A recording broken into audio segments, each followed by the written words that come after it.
Отидох да ловя с магнит. Един от най-смъртоносните канали в Америка в търсене на изгубени оръжия за убийства. Този канал съществува от 18 век. Нека видим какви неща можем да намерим. И първото ми откритие очевидно беше самата земя. Тя е магнитна. Хванах земята, но за съжаление това всъщност не беше земята, а по-скоро метална плоча под тревата.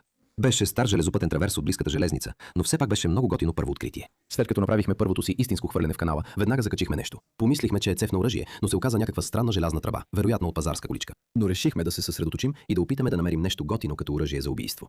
Но може би ние ще сме тези, които ще бъдат убити тук, защото и двамата си летнахме тетанус. След като хвърлих магнита в канала за втори път, това си беше моя грешка. Закачих нещо наистина огромно, докато го изтеглях.